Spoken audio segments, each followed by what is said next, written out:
নমস্কার বন্ধুরা, অনলি ঝিলিক কিচেনে আপনাদের স্বাগত।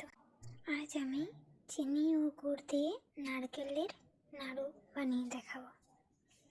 প্রথমে আমি একটি নারকেল নিয়ে নিয়েছি, তারপরে নারকেলটি ফাটিয়ে নেব। নারকেলটি ফাটানো হয়ে গেছে, এরপর নারকেলটি ভালোভাবে করে নেব। অর্ধেক নারকেল কুড়ানো হয়ে গেছে, এরপর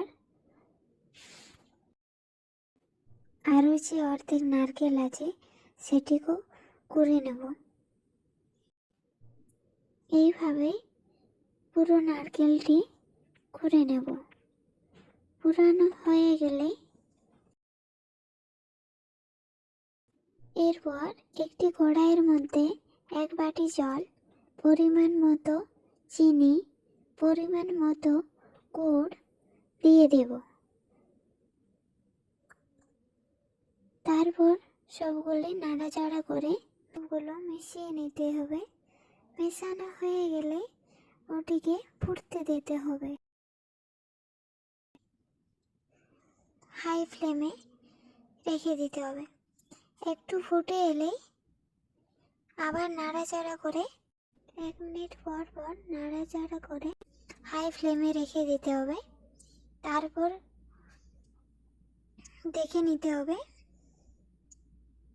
আঠালো হয়েছে কিনা। তারপর দেখব আঠালো হয়ে এসেছে, তারপর কুড়োনো নারকেল দিয়ে দিতে হবে। নারকেল কুড়োনো দেওয়া হয়ে গেলে নাড়াচাড়া করে নিতে হবে। এইভাবে 1 মিনিট পর পর নাড়াচাড়া করে নিতে হবে। ভালোভাবে ভাজতে থাকবো।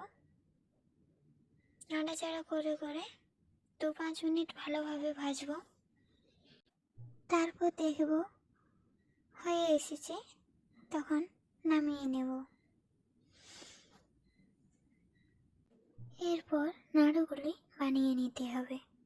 হাতের মধ্যে একটু রিফাইন তেল নিয়ে নিয়েছি, যাতে হাতে না লেগে যায়। নারকেল ভাজাটি গরম থাকতে থাকতে নাড়ুগুলি বানিয়ে নিতে হবে, নাহলে নাড়ুগুলি হবে না, ভেঙে যাবে। এভাবে সবগুলো নাড়ু বানিয়ে নেব।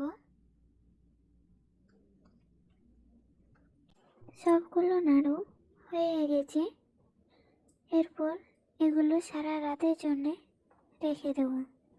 সারা রাত রেখে দিলে নাড়ুগুলি শক্ত হয়ে যাবে, না হলে নাড়ুগুলি ভেঙে যাবে। তোমরা চাইলে 4-5 ঘন্টার জন্য রেখে দিতে পারো।